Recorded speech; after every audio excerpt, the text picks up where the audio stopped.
Las barreras de la comunicación son problemas u obstáculos que han existido siempre. Y asociando estas con nuestro tema, podríamos decir que la comunicación es algo indispensable dentro de las empresas y que si se llegan a dar casos de estas barreras, sin importar el prestigio o apogeo de la marca o producto en el mercado, estas simplemente podrían llegar a quebrar o fracasar.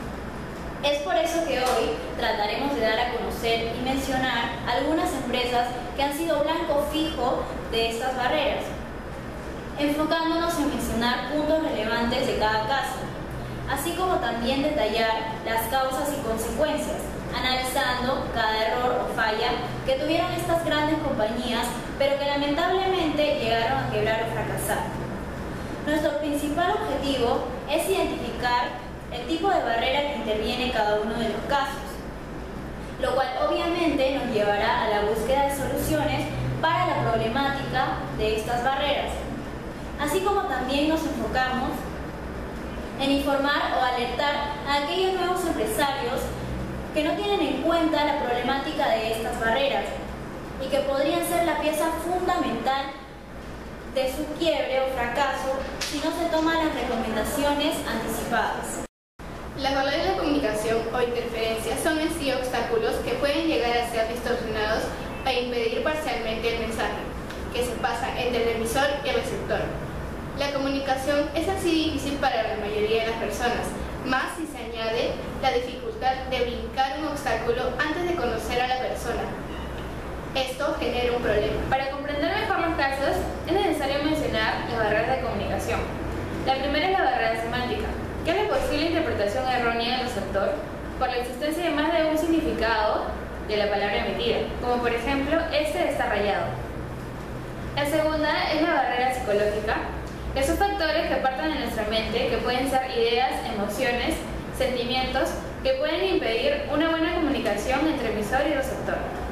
La tercera es la barrera fisiológica, que son obstáculos personales con los que nacemos o se van desarrollando a lo largo de nuestra vida, que pueden impedir una buena emisión del mensaje o una buena recepción de la misma. Otra es la barrera física, que corresponde al contexto donde se da la comunicación, que muchas veces puede escapar de las manos, como por ejemplo el ruido de la ciudad. Otra es la barrera administrativa, que como su propio nombre lo dice, es la mala administración de la empresa, que puede ser un mal estudio del mercado, la mala planificación, la organización dentro de la empresa, entre otros.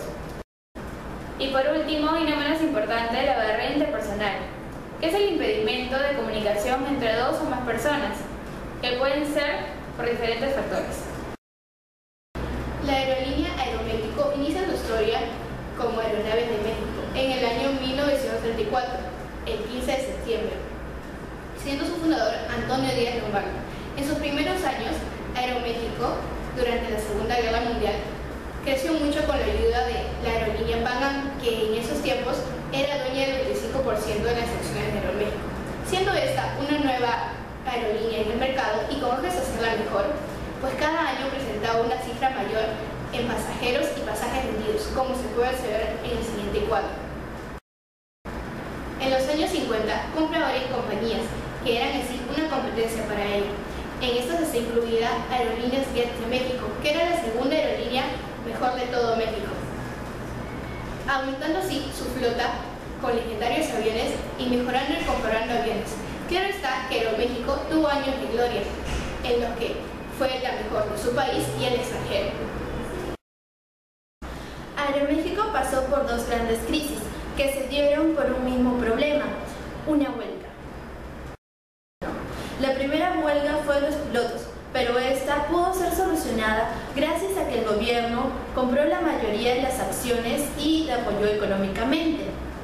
La segunda huelga, que fueron los trabajadores de tierra de Aeroméxico, no pudo ser solucionada y el gerente tuvo que declarar en quiebra la empresa. Estas dos crisis fueron provocadas por tres tipos de barreras. La barrera administrativa, porque había una inestabilidad en la permanencia del gerente y por ende en sus proyectos y en sus planes, causando así una confusión y un sobrecargo de información en los empleadores. La siguiente barrera es la barrera interpersonal, ya que los diferentes jefes que pasaron no supieron cómo comunicar y cómo relacionarse con los empleados. Todo esto dio lugar a la barrera psicológica, ya que sentían que no se les tomaba en cuenta y que el jefe era imponente, causando en ellos un resentimiento y un rechazo hacia ellos. El quiebre de México es una haber ocurrido así. En la barrera administrativa se hubiera dado un mejor desempeño general de la organización, con un cumplimiento de los objetivos trazados. En la barrera interpersonal, si el gerente hubiera buscado comunicarse con los empleados, quietos, tratando de entender una situación. En la barrera psicológica, el empresario pudo haber mantenido a sus empleados motivados y con una buena actitud, para así desempeñarse mejor y ser más productivos.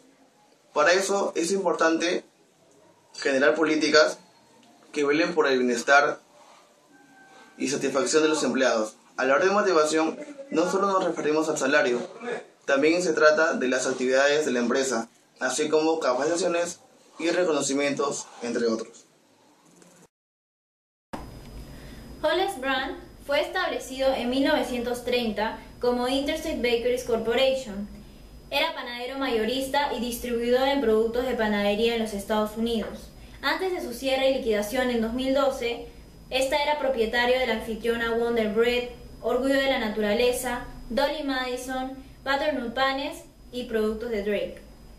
Durante muchos años, abarcó lugares como Armour Boulevard, Kansas City y Missouri.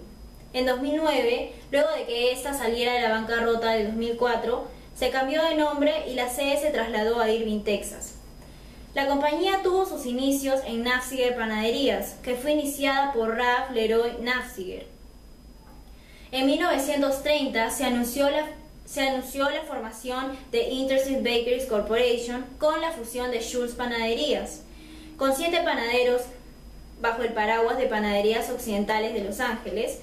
Esto llevó a que se convierta en el 5º panadero más grande de los Estados Unidos, con más ventas y demanda en productos como los Twinkies, que marcaron la historia y la vida de los americanos. Si bien es cierto, la empresa Hollis Brand fue una de las compañías con gran aceptación en el mercado gracias a su producto bandera, los Twinkies, que se convirtió en un ícono de la familia americana. Lo que nos demuestra que a pesar de tener un producto exitoso con gran aceptación en el mercado, la empresa puede llegar a su bancarrota o quiebre si no tiene en cuenta ciertos factores como las barreras de comunicación. Una de las barreras más claras que podemos encontrar dentro de este caso es la barrera administrativa, debido a que dentro de la empresa se producían una serie de acontecimientos como la falta de capital para cubrir la deuda con la que contaba la entidad, además de los gastos de producción de bienes. Esto nos hace pensar que la empresa no contaba con una asesoría financiera que tuviera en cuenta los ingresos y egresos que facturaba la empresa. Otro punto es la barrera física que existía entre empleado y empleador. Gracias a esto se organizó una huelga, gracias a la aprobación del Sindicato de Trabajadores de Panadería, Dulces, Tabaco y Cereales. Después de que un juzgado de bancarrota aceptara las concesiones de estos, ya que ellos buscaban la renovación de su contrato por parte de la entidad. Sin embargo, no tuvieron en cuenta que otro gran número de empleados que formaban otro sindicato había aceptado las condiciones de reestructuración de la empresa para poder salvarla. Eso desencadenó una tercera barrera dentro de la empresa, que fue la psicológica, debido a que los empleados no realizaban sus labores correctamente o simplemente no les concretaban, debido al constante rechazo de sus derechos por parte de la entidad. Esto creaba irritación entre estos, por lo cual dejaban en segundo plano sus labores. Evaluando el quiebre de Hollis Brand, pude rescatar algunos puntos donde se hubieran prevenido con una buena comunicación. Para esto pude relacionarla con 3 barreras.